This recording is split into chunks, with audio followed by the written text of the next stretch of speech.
देखिए, भारतीय astronaut Shubhanshu Shukla space mission पर हैं। आज शाम करीब 4:30 बजे शुभांशु शुक्ला अपने 3 एस्ट्रोनॉट साथियों के साथ इंटरनेशनल स्पेस स्टेशन पहुंच जाएंगे। 4:30 बजे डॉकिंग का वक्त मुकर्रर किया गया है। बिल्कुल, डॉकिंग वो अहम प्रक्रिया होती है जब इंटरनेशनल स्पेस स्टेशन से ड्रैगन स्पेसक्राफ्ट जुड़ता है। डॉकिंग के बाद 1 से 2 घंटे की जांच होती है, जिसमें हवा के रिसाव और दबाव की स्थिरता की जांच की जाती है। इसके बाद ISS और ड्रैगन के हैच खोले जाते हैं। क्रू ISS में प्रवेश करता है। जाहिर सी बात है कि ये मिशन भारत के लिए गर्व का पल है, क्योंकि 41 साल बाद कोई भारतीय अंतरिक्ष में गया है।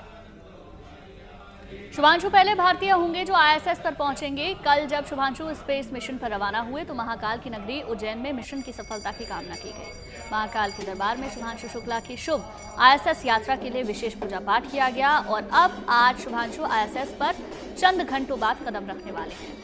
ISS पर शुभांशु 14 दिन तक रहेंगे और इस दौरान वो अंतरिक्ष में जीवन की संभावनाएं तलाशने वाले कई अहम प्रयोग भी करेंगे। ये 3 अलग-अलग तस्वीरें आप देख रहे हैं अंतरिक्ष से जो शुभांशु ने संदेश दिया। पहली तस्वीर उसकी, एक वीडियो जारी हुआ और क्योंकि इस पूरे लॉन्चिंग के बाद जगह जगह पर पूजा अर्चना की जा रही है। ये महाकाल की सीधी तस्वीरें हैं जहां पर शुभांशु के इस सफर को लेकर पूजा प्रार्थना आज की गई।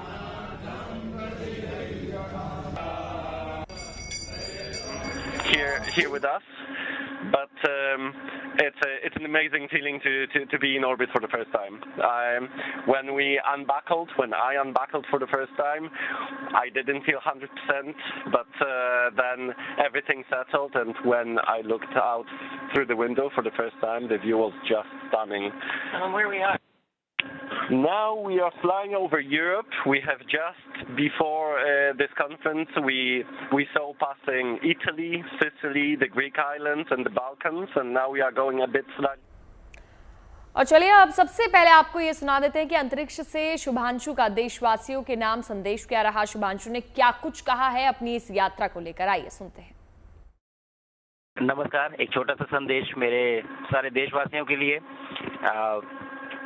कुछ ही देर कल 1 महीने क्वारंटीन में रहने के बाद कल हम लोग लॉन्च पैड 39 से लॉन्च हुए, जहां से पहली मून लैंडिंग, जहां से अपोलो 11 मिशन भी लॉन्च हुआ था। और इस समय स्पेस में बहुत ही ज़्यादा उत्साह, बहुत ही ज़्यादा प्राउड फील कर रहा हूँ। और जब हम लॉन्च कर रहे थे तो मेरे स्पेस सूट पे तिरंगा मेरे शोल्डर्स पे था, जो मुझे कहीं ना कहीं ये याद दिला रहा था कि मैं अकेले ये जर्नी नहीं अंडरटेक कर रहा हूँ, बल्कि आप सब मेरे साथ हैं और इस जर्नी का एक हिस्सा हैं। तो ये ISS तक जाने के लिए मेरी एक जर्नी की शुरुआत है एक तरह से। अभी हम लोग कुछ ही घंटों में ISS में डॉक करेंगे और फिर हम इंटरनेशनल स्पेस स्टेशन पे जाके रहेंगे। बट कहीं ना कहीं ये भी दर्शाता है कि ये भारत के ह्यूमन स्पेस प्रोग्राम की एक छोटा सा स्टेप पर एक बहुत सॉलिड और स्टेडी स्टेप है उस डायरेक्शन में जिस तरफ हम जा रहे हैं गगनयान जैसे मिशन को लेके। तो मैं चाहता हूँ कि आप सब मेरी इस जर्नी का हिस्सा बने। आप भी उतना ही प्राउड फील करें जितना मैं फील कर रहा हूँ, बिकॉज ये सब हमारे केवल टेक्निकल एकम्प्लिशमेंट को नहीं दर्शाता है, बल्कि हमारे ये होप्स या हमारे एम्बिशंस या हमारे एस्पिरेशंस को दर्शाता है कि हम किस तरफ जाना चाहते हैं। तो आइए मेरे साथ इस जर्नी का हिस्सा बनिए। मेरी पूरी कोशिश रहेगी कि अगले 14 दिनों में मेरा जो मिशन एकम्प्लिशमेंट है, जो टास्क है, वो तो मैं अचीव करूं ही, बट ज़्यादा से ज़्यादा इस एक्सपीरियंस को मैं किस तरह से अपनी फ़ोटोज़ और वीडियोज़ में कैप्चर करूं ताकि मैं वापस आके आप लोगों के साथ इसे शेयर कर सकूं। मैं चाहता हूं कि आप मेरे थ्रू ये जर्नी एक्सपीरियंस करें और इसका हिस्सा बनें। एंड चलिए अगले 14 दिन को एक्साइटिंग बनाते हैं और साथ में स्पेस में रहते हैं। धन्यवाद। तो अब से थोड़ी देर में शुभांशु ISS पहुंचने वाले हैं, जहां इस यात्रा की सबसे अहम प्रक्रिया डॉकिंग की शुरुआत होगी। डॉकिंग वो अहम प्रक्रिया है जब इंटरनेशनल स्पेस स्टेशन से ड्रैगन स्पेसक्राफ्ट जुड़ता है। आइए समझते हैं कैसे होती है डॉकिंग की प्रक्रिया।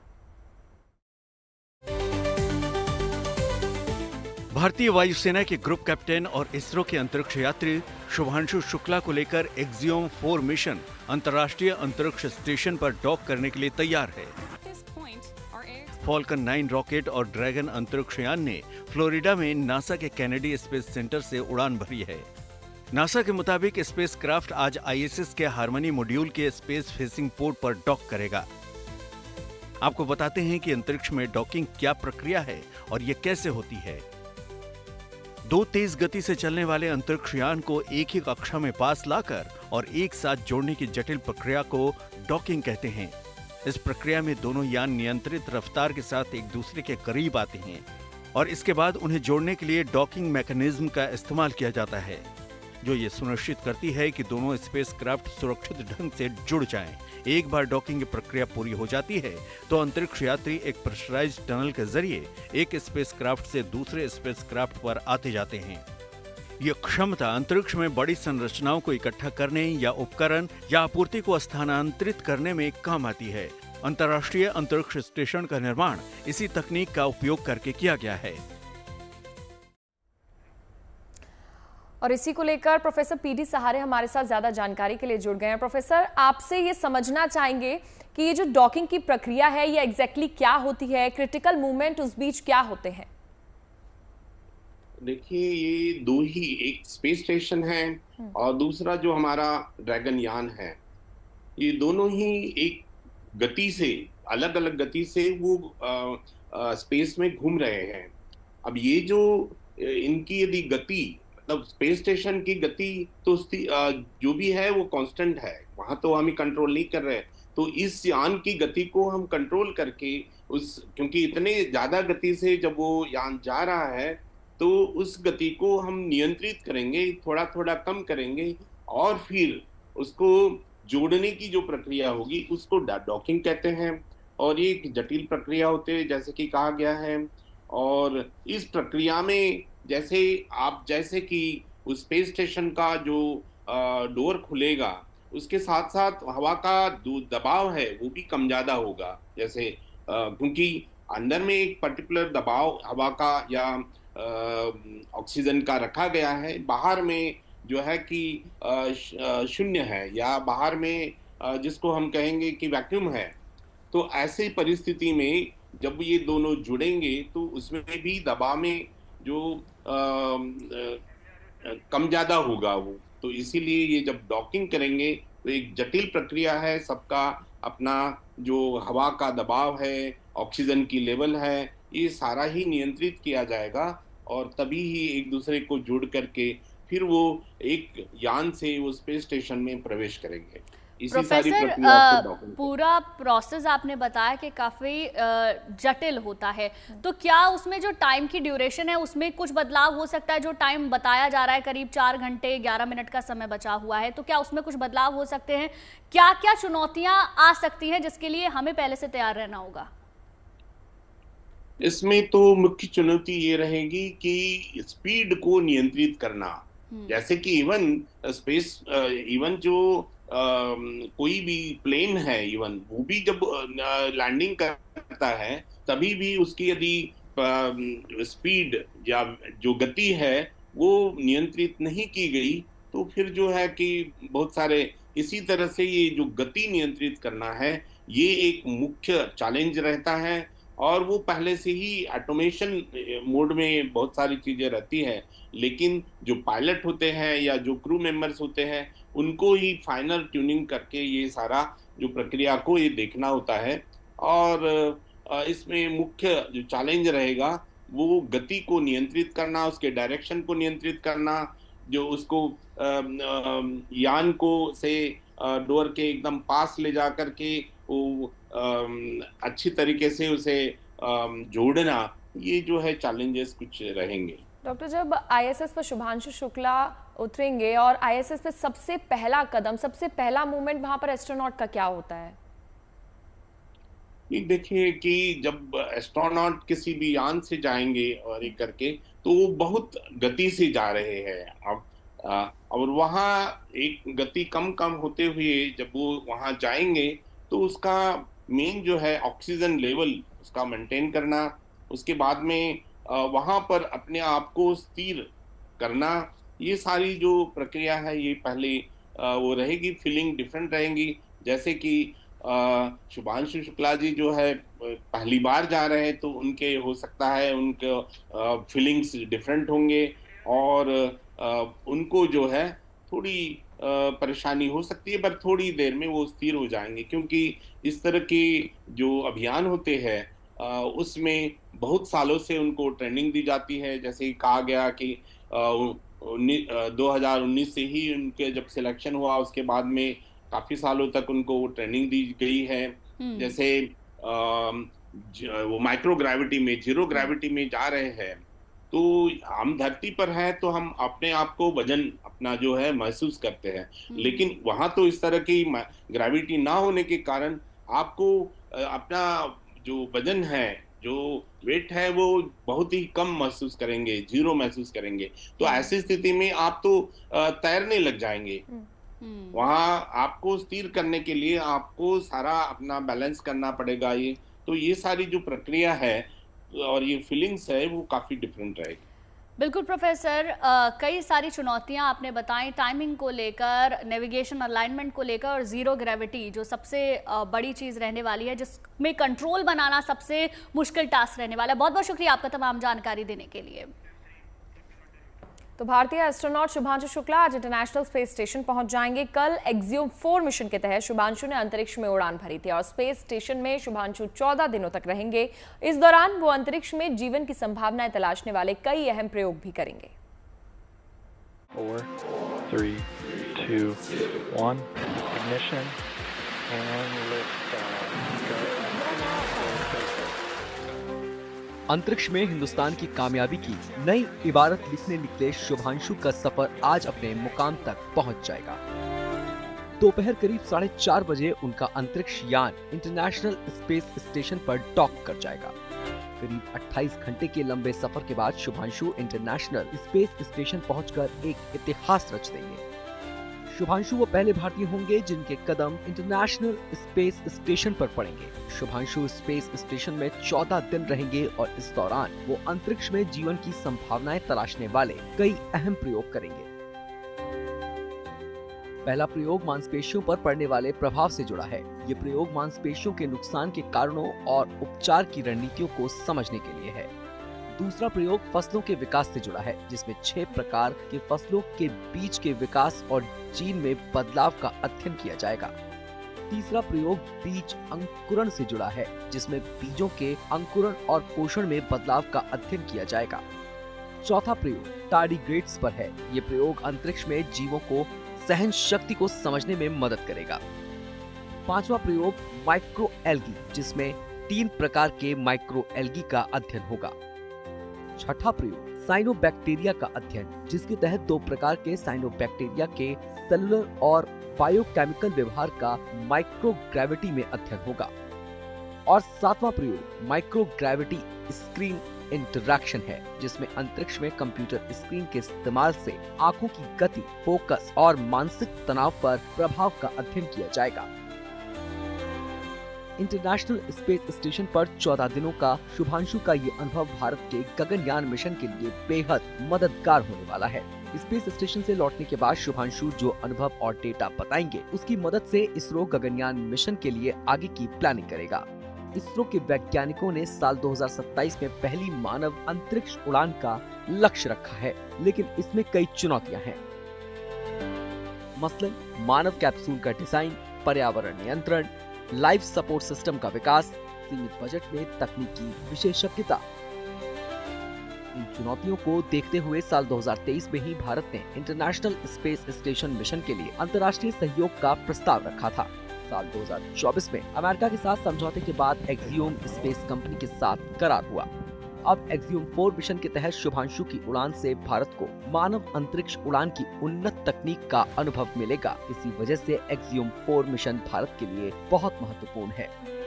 ये हमारे देश के लिए, इसरो के लिए और पूरे हमारे साइंटिफिक कम्युनिटी के लिए एक बहुत ही महत्वपूर्ण कदम है, क्योंकि हम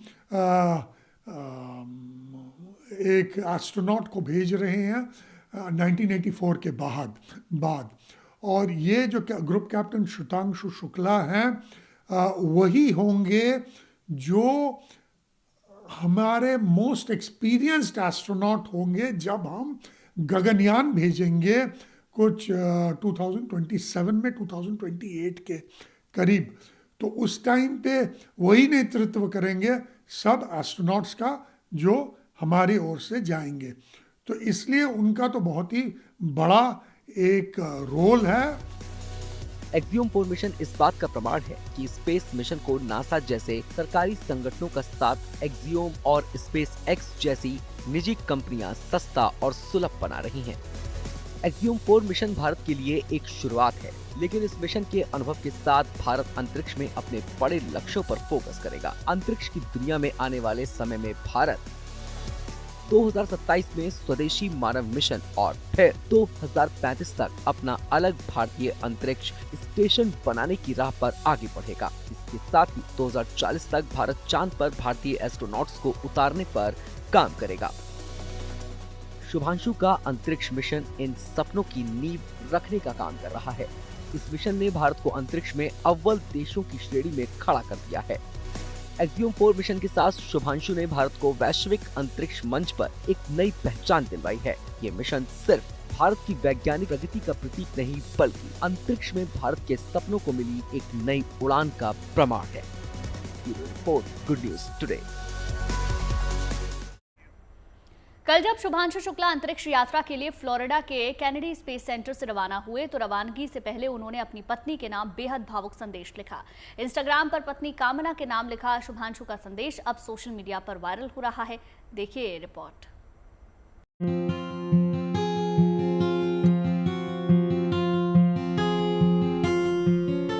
अनंत अंतरिक्ष की यात्रा पर गए भारतीय एस्ट्रोनॉट शुभांशु शुक्ला आज शाम करीब 4:30 बजे इंटरनेशनल स्पेस स्टेशन पहुंच जाएंगे। इस यात्रा पर शुभांशु 140 करोड़ भारतीयों की उम्मीदों और आकांक्षाओं को लेकर गए हैं, तो साथ ही ले गए हैं वो खूबसूरत यादें जो उनकी पत्नी से जुड़ी हुई हैं। शुभांशु और उनकी पत्नी की ये तस्वीर उसी खूबसूरत पलों की गवाही दे रही है। इस तस्वीर में कांच की दीवार के एक तरफ शुभांशु नजर आ रहे हैं तो दूसरी ओर उनकी पत्नी कामना। उनके बीच खामोशी है, शांति है, मानो बिना एक शब्द बोले एक दूसरे को महसूस कर रहे हों। एक्सियोम 4 मिशन पर रवाना होने से पहले शुभांशु ने इंस्टाग्राम पर इस तस्वीर को शेयर किया और कामना के लिए एक बेहद इमोशनल संदेश लिखा। शुभांशु ने अपनी पत्नी को उनकी यात्रा के दौरान अटूट समर्थन के लिए धन्यवाद दिया। शुभांशु ने लिखा कि आप एक बेहतरीन पार्टनर हैं, आपके बिना ये सब मुमकिन नहीं था। लेकिन सबसे अहम बात ये है कि इनमें से कुछ भी मायने नहीं रखता। कोई भी अकेले अंतरिक्ष की यात्रा नहीं करता, हम कई और लोगों की मदद से ऐसा करते हैं। मैं आप सभी का आभारी हूँ, धन्यवाद। जाहिर सी बात है कि शुभांशु ने मिशन स्पेस पर जाने से पहले माता पिता, बहन, दोस्तों, उन तमाम लोगों का धन्यवाद दिया जिनका कुछ न कुछ योगदान उनके इस यात्रा को सफल बनाने में रहा है। लेकिन तमाम लोगों में सबसे अधिक योगदान उनके बेटर हाफ, उनके जीवन संगनी का रहा होगा, इससे इनकार नहीं किया जा सकता। और वहीं कुछ उनके खत में नजर आ भी रहा है, क्योंकि बिना पत्नी के समर्थन के शुभांशु के लिए अंतरिक्ष की राह आसान नहीं रही होती। कामना न सिर्फ शुभांशु की पत्नी है, बल्कि उनके बचपन की दोस्त भी रही है। शुभांशु शुक्ला ने लखनऊ के सिटी मोंटेसरी स्कूल की अलीगंज ब्रांच से 12वीं तक की पढ़ाई की है और इसी स्कूल में कामना भी पढ़ती थी, जो आज शुभांशु की जीवन संगनी है। शुभांशु और कामना की दोस्ती तीसरी क्लास से शुरू हो गई थी, जो हर गुजरते दिन के साथ मजबूत होती चली गई और आखिरकार दोनों ने एक दिन 7 फेरे लेकर 7 जन्मों तक साथ निभाने का संकल्प लिया। कामना पेशे से डेंटिस्ट हैं और अपने पति की तरह मानवता की सेवा को ही अपना धर्म मानती हैं। कामना कहती हैं कि एस्ट्रोनॉट की पत्नी होना एक बड़ी चुनौती का सामना करने जैसा है, क्योंकि कई अहम मौकों पर पति का साथ नहीं मिलता और बहुत कुछ मिस करना पड़ता है। ये तस्वीर भी शायद ऐसे ही कुछ जज्बात को बयां कर रही है। Report good news today. और अब बात चीन में हो रही एससीओ समिट की, जिससे रक्षा मंत्री राजनाथ सिंह भी शिरकत कर रहे हैं। एससीओ के इस मंच के जरिए रक्षा मंत्री राजनाथ सिंह ने आतंक और आतंकवाद समर्थित देशों को फटकार भी लगाई। साथ ही उन्होंने इस बैठक में ऑपरेशन सिंदूर का जिक्र कर पाकिस्तान की दुखती रग पर हाथ रख दिया और उन्होंने आतंकवाद के खिलाफ भारत का रुख एक बार फिर से साफ कर दिया है। एक खास रिपोर्ट देखिए। सर्व जना सुखिनो भवन्तु। ऑपरेशन सिंदूर की गूंज अब पूरी दुनिया में सुनाई दे रही है। इस सीईओ समिट के मंच से जब रक्षा मंत्री राजनाथ सिंह ने पाकिस्तान का नाम लिए बगैर उसे आतंक परस्त मुल्क होने का आईना दिखाया, तो पूरी दुनिया एक बार फिर पाकिस्तान की नापाक करतूतों से वाकिफ हुई होगी। दरअसल रक्षा मंत्री राजनाथ सिंह इन दिनों चीन के दौरे पर हैं, जहां उन्होंने किंगडाओ में SCO यानी शंघाई सहयोग संगठन की बैठक में हिस्सा लिया। SCO के मंच से रक्षा मंत्री राजनाथ सिंह ने पहलगाम में आतंकियों के कायराना हमले और फिर उन्हें सबक सिखाने के लिए भारत के लिए एक्शन ऑपरेशन सिंदूर का भी जिक्र किया। On 22nd April 2025, the terror group, the Resistance Front, carried out a dastardly and a heinous attack on the innocent tourists in Pahalgam, in the Indian state of the Jammu and Kashmir. 26 innocent civilians, including a Nepali national, were killed. Victims were shot after they were profiled based on the religious identity. The Resistance Front, which is a proxy of UN-designated terror group Lashkar-e-Toiba, claimed responsibility for the attack. The pattern of the Pahalgam terror attack matches with LET's previous terror attacks in India.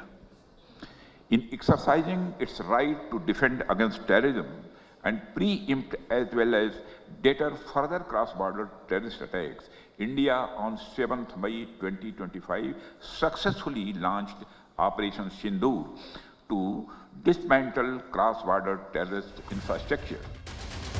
रक्षा मंत्री राजनाथ सिंह यही नहीं रुके।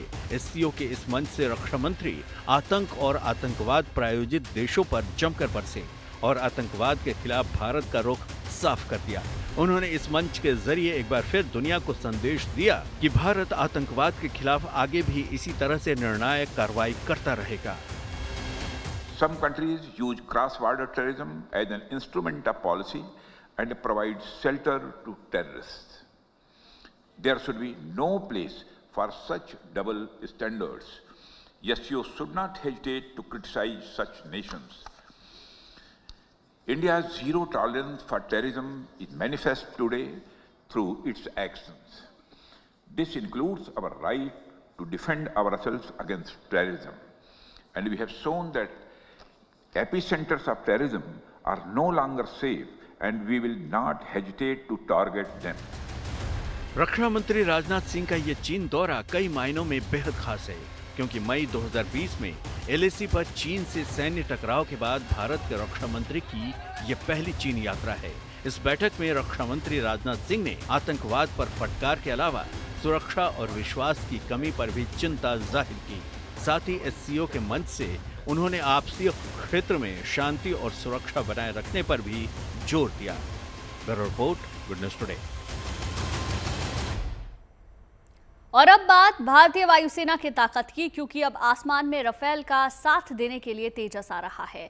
HAL मार्च 2026 तक 6 तेजस mark 1A विमान वायुसेना को सौंप देगा। हालांकि तेजस की डिलीवरी में इंजन की सप्लाई के चलते देरी हुई, लेकिन अब उम्मीद है कि HAL 2028 तक 83 तेजस विमानों की डिलीवरी पूरी कर देगा। तो चलिए तेजस फाइटर जेट्स की ताकत और ये दुश्मन के लिए कितना घातक है दिखाते हैं आपको इस खास रिपोर्ट में।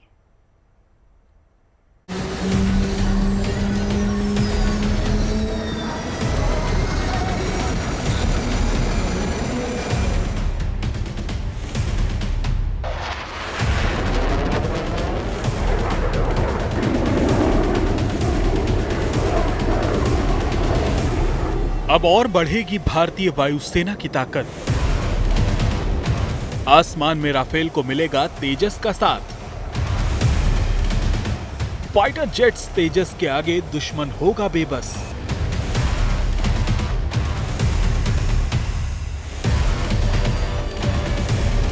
भारतीय वायुसेना की ताकत में अब और इजाफा होने जा रहा है, क्योंकि हिंदुस्तान एरोनॉटिक्स लिमिटेड अब तेजस विमान के निर्माण की अंतिम प्रक्रिया में है।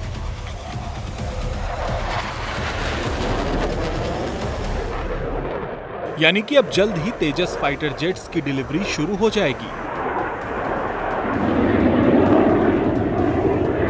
HAL के चेयरमैन DK सुनील ने कहा है, कि भारतीय वायुसेना को मार्च 2026 तक 6 तेजस जेट LCA मार्क 1A मिल जाएंगे। अमेरिकी defence company GE aerospace jet के इंजन F404 की समय पर सप्लाई नहीं कर सकी, इसके चलते देरी हुई है। अमेरिकी GE एरोस्पेस को 2023 में तेजस के इंजन देने थे, लेकिन कोविड और कई सीनियर इंजीनियरों के कंपनी छोड़ने के कारण प्रोडक्शन में दिक्कतें आईं और अब तक सिर्फ एक ही इंजन की डिलीवरी हो पाई है, जबकि HAL के पास 6 तेजस जेट बनकर तैयार हैं। हालांकि इस साल के अंत तक 12 इंजन की सप्लाई की उम्मीद है। जाहिर है, ऑपरेशन सिंदूर के दौरान भारतीय सेना का शौर्य और पराक्रम पूरी दुनिया ने देखा। दुनिया भर के देशों ने ये माना है कि भारत की रक्षा प्रणाली और वायुसेना की मारक क्षमता सटीक है, जिसके आगे टिकना नामुमकिन सा है। और उसी क्षमता और ताकत को बढ़ाने के लिए अब वायुसेना के बेड़े में तेजस की एंट्री होने जा रही है।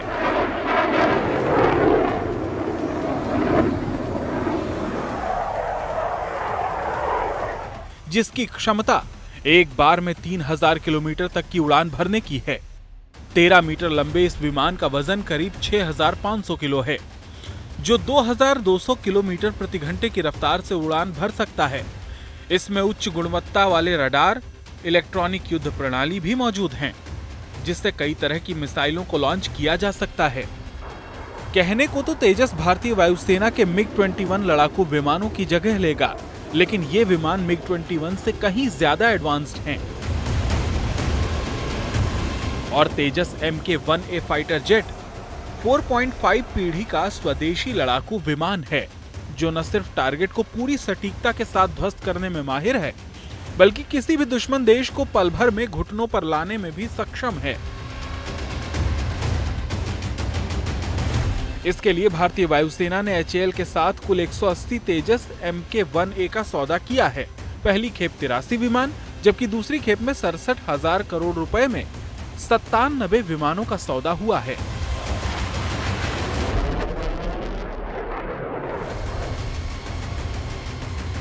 हालांकि अमेरिका से इंजन सप्लाई में देरी की वजह से तेजस विमानों की पहली खेप वायुसेना को अभी तक नहीं मिल सकी, लेकिन उम्मीद जताई जा रही है कि मार्च 2026 में 6 तेजस Mk-1A की डिलीवरी के साथ 2028 तक 83 तेजस फाइटर जेट्स भारतीय वायुसेना के बेड़े में शामिल हो जाएंगे।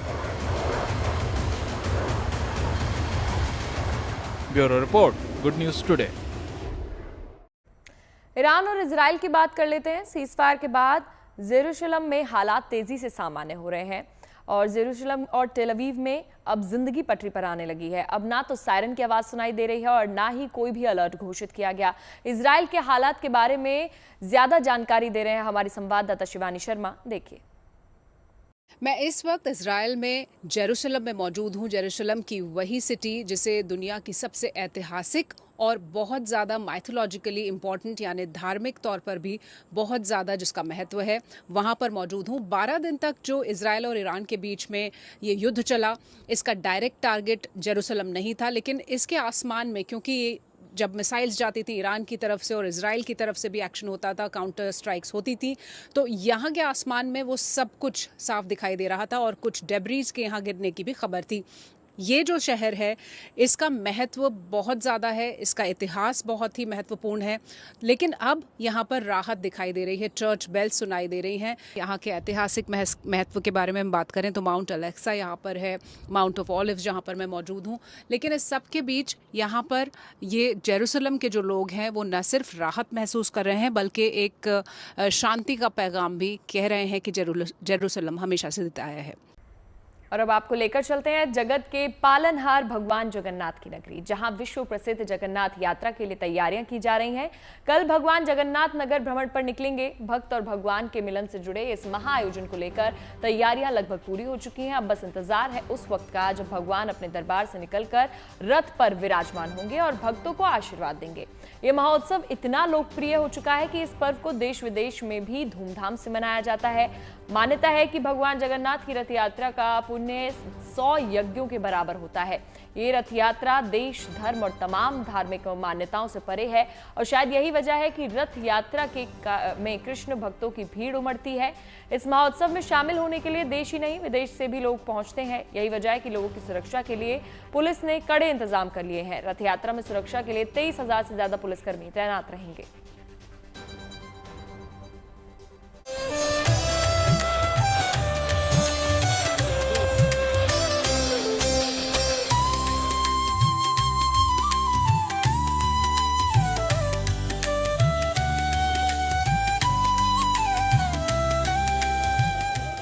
भक्त से भगवान के मिलने की घड़ी अब करीब है। तैयारियां पूरी हैं। भगवान के विराजमान होने के लिए रथ भी तैयार है। गाजे बाजे और विधि विधान से भगवान अपने दरबार से निकलेंगे और भक्त उनके चरण रथ से खुद को धन्य करेंगे।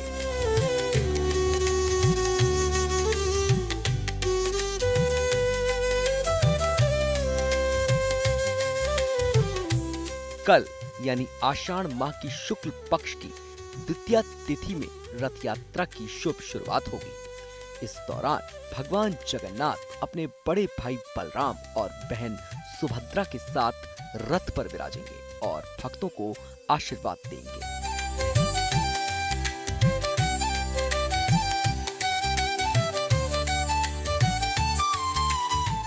रथ में शामिल होने के लिए कई दिनों पहले से भक्तों के यहाँ पहुँचने का सिलसिला शुरू हो चुका है, जो अब तक जारी है। हर कोई भगवान जगन्नाथ के रथ की रस्सियों को पकड़ना चाहता है, जिससे वो इस महा आयोजन का हिस्सा बन सके। मान्यता है कि रथ को खींचने से मोक्ष की प्राप्ति होती है।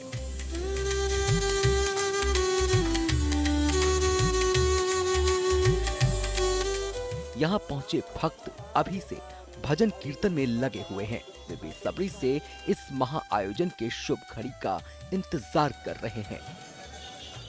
कृष्णा कृष्णा कृष्णा कारे कारे कारे रामा जय जगन्नाथ रामा रामा कारे। पुरी भगवान जगन्नाथ की रथ यात्रा की परंपरा बेहद पुरानी है। कल जगन्नाथ मंदिर से रथ यात्रा निकलेगी और गुंडिचा मंदिर तक जाएगी। इस यात्रा के पहले दिन छेरा की रस्म की जाती है। प्राचीन काल से एक परंपरा चली आ रही है, जिसके दौरान उड़ीसा के महाराज सोने की झाड़ू से रथ की सफाई करते हैं। इस सोने की झाड़ू से रथ की सफाई करने को छेरा रस्म कहते हैं। इसके बाद 1 जुलाई को हेरा पंचमी की रस्म की जाएगी। 4 जुलाई को रथ यात्रा गुंडिचा मंदिर से भगवान जगन्नाथ के प्रमुख मंदिर में जाएगी, जिसे बहुड़ा कहा जाता है। फिर 5 जुलाई को भगवान जगन्नाथ मुख्य मंदिर वापस आएंगे, जहां उनका भव्य स्वागत किया जाएगा। रथ यात्रा की तैयारियां पूरी हो चुकी हैं। इसे लेकर संत समाज में भी उत्साह का माहौल है। ये भगवान चतुर्धा मूर्ति रत्न सिंहासन छोड़ के आएंगे, रथ का ऊपर विजय करेंगे, फिर गुंडिचा यात्रा करेंगे। फिर जब 9 दिन व्याप जाएगा, 9वां दिन में फिर वापस यात्रा आएंगे। फिर दूसरा दिन सोने का श्रृंगार होंगे। तो ये है जगन्नाथ जी का लीला। ये मानवीय लीला करने के लिए मंदिर को छोड़कर बाहर आते हैं, और कोई धाम में भगवान बाहर नहीं आते हैं। ये जगन्नाथ स्वयं ये जगत के नाथ है, सबको ये मानवीय लीला कर रहे हैं। इसलिए सबका साथ मिलने के लिए, अपना समझकर अपने बनाने के लिए ये बाहर को आते हैं। भक्तों भगवान एकाकार हो जाएंगे, कोई ये दीवार नहीं रहेगा। ये भगवान का इच्छा। ये सालों में जो एक बार होते हैं, सारा दुनिया से ये भक्त लोग आते हैं। इस आध्यात्मिक यात्रा में शामिल होने के लिए भक्त दूर दूर से पहुंच रहे हैं।